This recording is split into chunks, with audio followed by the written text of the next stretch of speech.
This is East Grinstead. During the Second World War, it was known as the town that doesn't stare, because it was where servicemen with terrible facial injuries were rebuilt by Britain's leading plastic surgeons. But the Queen Victoria Hospital was a place of hope for those disfigured by birth too. And it was here, in 1952, that a young doctor called Albert Mason was working as an anaesthetist, unaware that an interest in hypnosis was about to change his life forever. One day I was about to give an anesthetic, and the case was wheeled in, and the boy, it was a young man of 15, was covered with millions of warts. The surgeon had been trying to graft skin from the boy's chest, which didn't have these warts, onto his hands. And he was kind of disgusted with himself because he'd made the boy's hands really a bit worse. So I said to the surgeon, being young and rather cocky, I said, why don't you treat him with hypnotism? Because I thought this was warts. And the surgeon looked at me pityingly and said, why don't you? And walked out of the theatre. It's long been known that hypnosis can sometimes make warts vanish, although no one truly knows why. Mason himself had used the technique several times, with great success, and so the very next day, he hypnotized the boy. And I said to him, the warts will fall off your right arm, and new skin will grow, which will be soft and normal. And I sent him away and told him to come back in a week. When the boy returned, it was clear the hypnosis had worked. In fact, the change was startling. This is the boy's arm before hypnosis. And here it is after Mason had hypnotized him. And I smiled and I said, well, that's very good. We'll go and show Mr. Moore, the surgeon.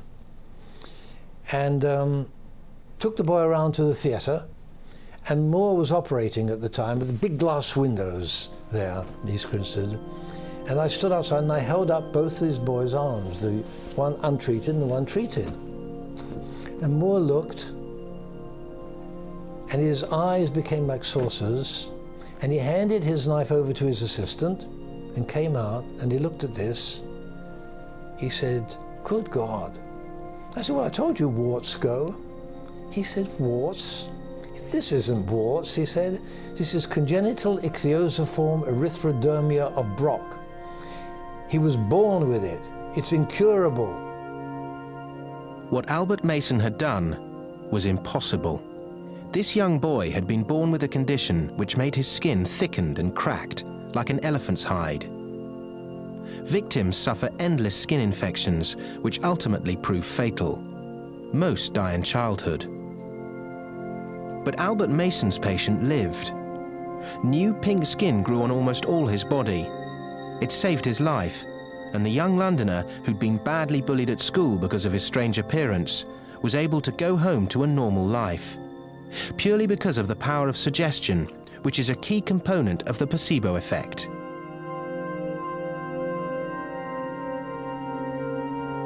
When the case was published in the British Medical Journal in 1952, the world's media went mad. Thousands of people phoned in. They had to put a special operator on the switchboard, letters poured in, and overnight I was in this bewildering situation. Time magazine came and photographed me and put it in there next to Katharine Hepburn. Every congenital ichthyotic within 1,000 miles came. There weren't many, it's a very rare disease, and I attempted to treat them, and none of the others responded at all. Not a smidgen. Mason was never again able to repeat that first incredible success, and he thinks he knows why.